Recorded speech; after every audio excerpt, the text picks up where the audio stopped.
Hello everyone, welcome to Critic Picks with Alex Udvary. I'm Alex Udvary.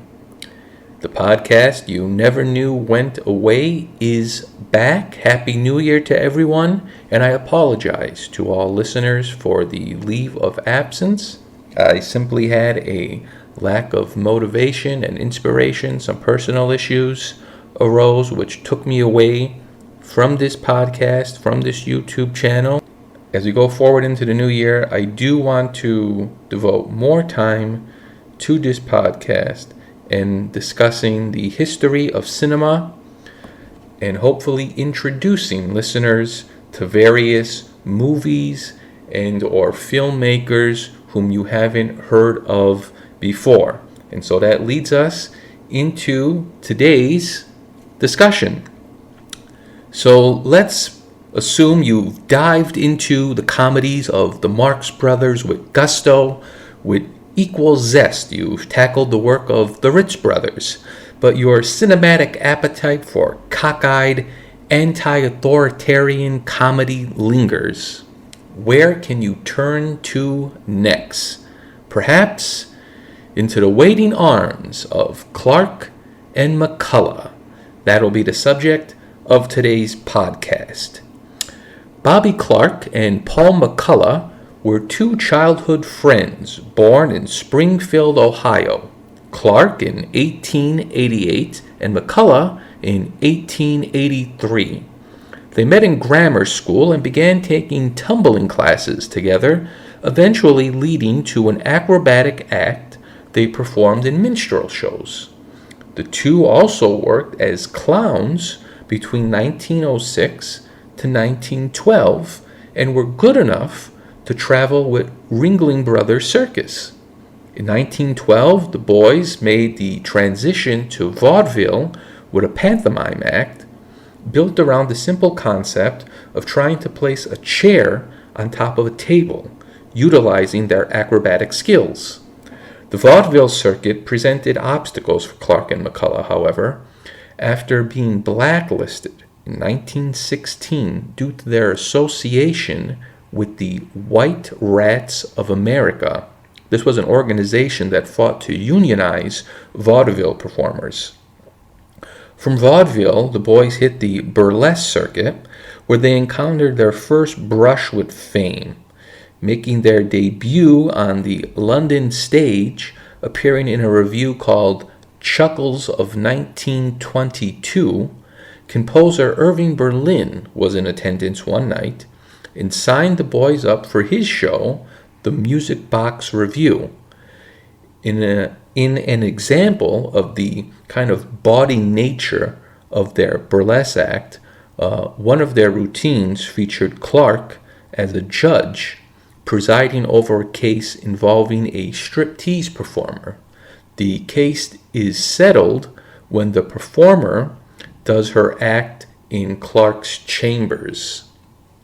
Like many of their comedy contemporaries, Wheeler and Woolsey and the Marx Brothers, Clark and McCullough found themselves on Broadway, starring in 1926 show The Ramblers, which ran for 289 performances.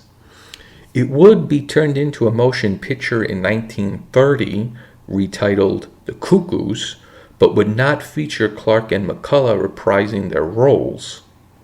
RKO would use it as a vehicle for Wheeler and Woolsey to duplicate their success in 1929's Rio Rita. The play featured songs by Burt Kalmar and Harry Ruby, who are probably best known for their songs featured in Marx Brothers comedies. The success of the Ramblers led Clark and McCullough to roles in George and Ira Gershwin's show Strike Up the Band in 1930. Now, in between the success of these two shows, The Ramblers and Strike Up the Band, Clark and McCullough ventured off into films. They made their debut in the 1927 silent comedy Two Flaming Youths.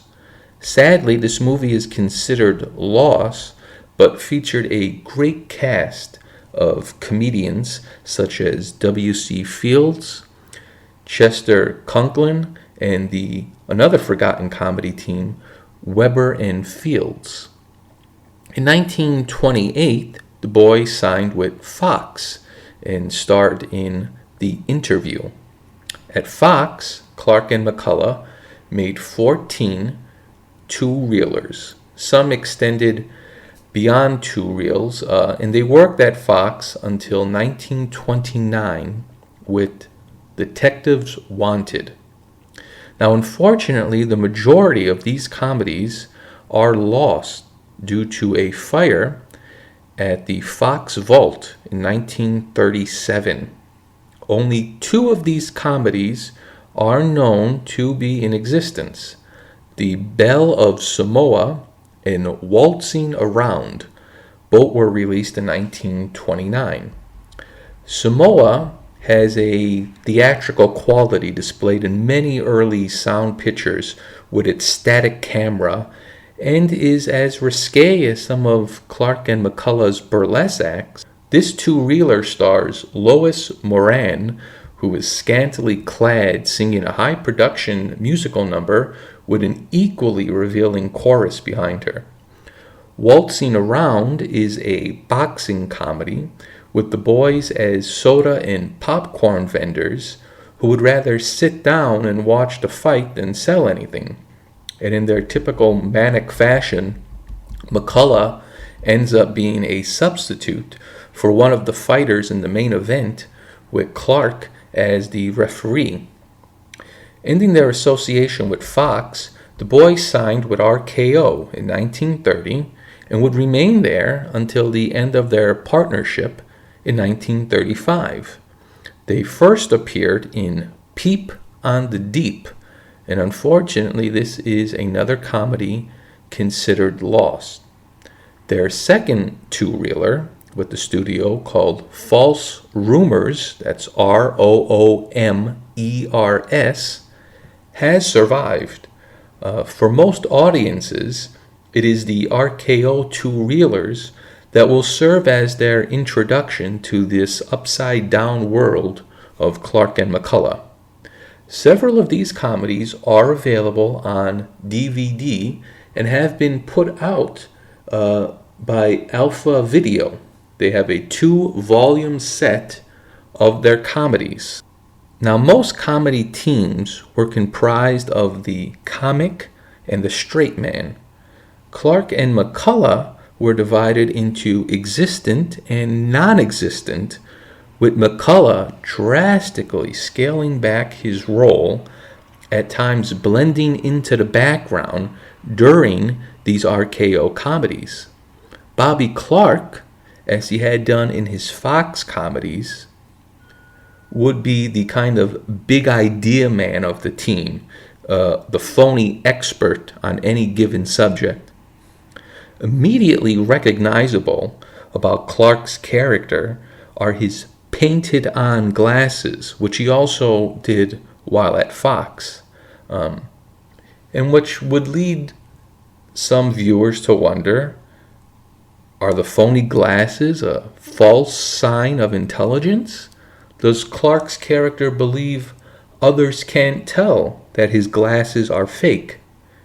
It takes a lot of confidence to attempt to pull off such an obvious deception, but that's how to best describe Clark's characters. They're confident and deceptive. Now, Clark's, quote, expertise is also demonstrated in his characters' names. It usually coincides with the character's profession. Now, for example, in their final RKO comedy, Alibi Bye-Bye, the boys play photographers. Clark's character's name is Flash. In 1934's Bedlam of Beards, Clark is a barber named Shavers. McCullough, on the other hand, always played a character named Blodgett. Now, some film historians believe the Fox comedies were better vehicles for the boys due to larger budgets, greater production values, and the talent assigned to the Clark and McCullough comedies. Several of them were directed by veteran comedy filmmaker Norman Torrig, who worked with also forgotten silent comedy clown Larry Seaman, W.C. Fields, and Martin and Lewis, though the RKO catalog does have some highlights, and the studio did assign Mark Sandrich to direct a handful of them. Now, he would be promoted to feature films soon after, directing Wheeler and Woolsey and Fred Astaire and Ginger Rogers musicals, for which he's probably best known. Among Clark and McCullough fans, the consensus seems to be 1934's Odor in the Court ranks as one of their best. The boys play ambulance-chasing lawyers, Blackstone and Blodgett, whose slogans include "No case too small, no fee too large," and "We handle everything but counterfeit money."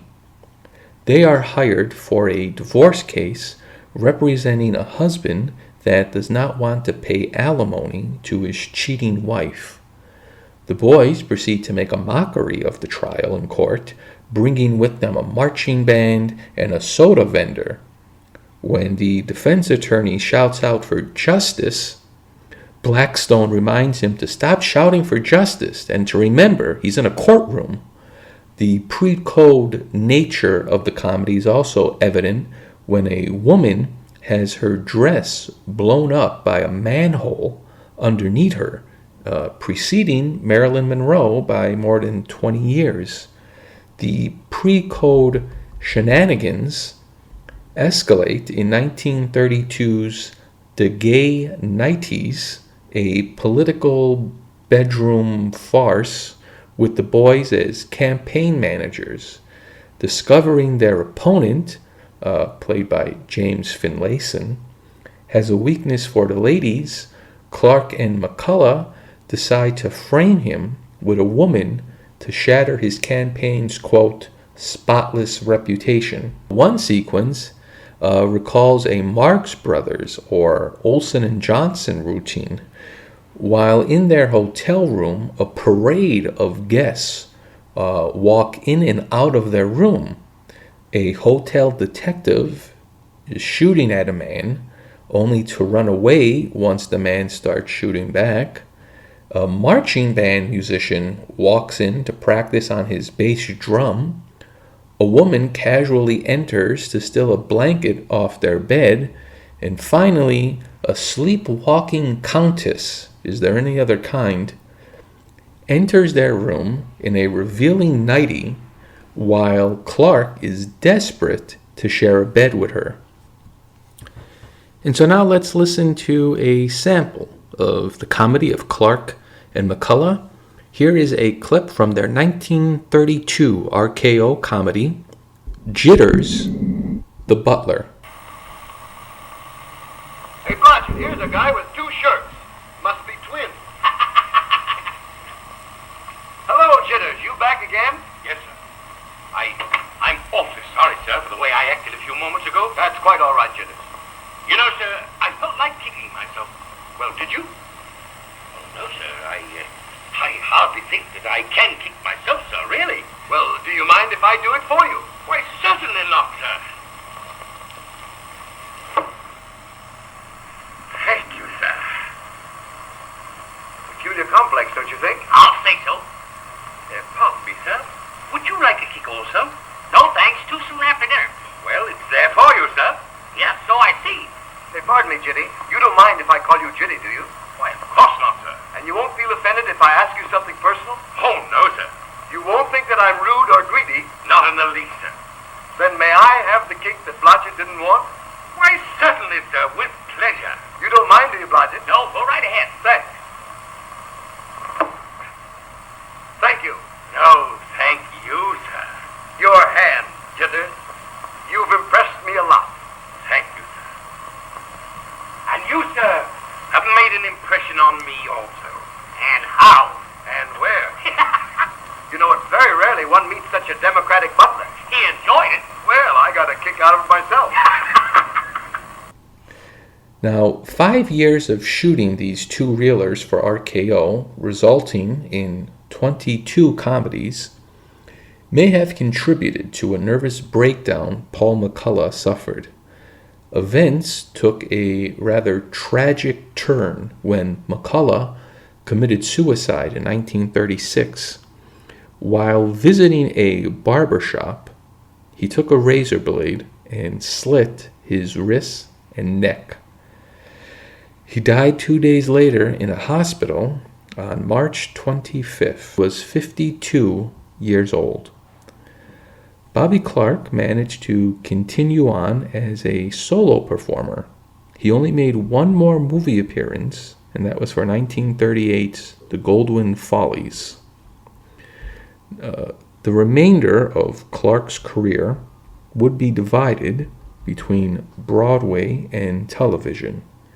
In 1939, he appeared on Broadway in Streets of Paris, which also starred a new comedy sensation, Abbott and Costello. He landed a role in Cole Porter's musical Mexican Hayride in 1944, which would interestingly also be adapted into a movie starring Abbott and Costello. In 1956, he came out of retirement to tour with a production of Damn Yankees. His TV appearances included 4 episodes on the Colgate Comedy Hour, which at the time was not sponsored by Colgate, during their 1950 to 51 season. He had spots on the Arthur Murray Party in 1952 and was on Ed Sullivan. His last television appearance was in a made-for-TV adaptation of Alice in Wonderland in 1955. He died in 1960 at the age of 71. Younger generations have not rediscovered Clark and McCullough the way they have other comedians and comedy teams of the era, like Laurel and Hardy, the Three Stooges, Buster Keaton, or even the Marx Brothers. It has been suggested this was due to no strong revival of their comedies on television, and because of the risque nature of their humor, it may have went over the heads of children. There also hasn't been any documentaries or feature bios made about them, keeping their names alive. However, like their comedy peers, they turned chaos into comedy art. They were as fluent in hijinks and anti-establishment sentiment as the Marx Brothers or W.C. Fields. They performed with the same boundless energy as the Marx Brothers or the Ritz Brothers, making their reckless spirit contagious. Those with an appetite for such a tradition of comedy would be doing themselves a great favor watching Clark and McCullough. And that concludes today's podcast of Critic Picks with Alex Udvary. I hope you enjoyed listening to it, and please subscribe to this channel. And as I say, I have lots of ideas, lots of new episodes coming up. Going to do an episode on the best films of the last decade. Of course, going to do a list on the best films of 2019. Taking a look at other great comedy teams, reviews of art house movies here in Chicago. Please subscribe to the YouTube channel. Take care. Until next time. Thanks.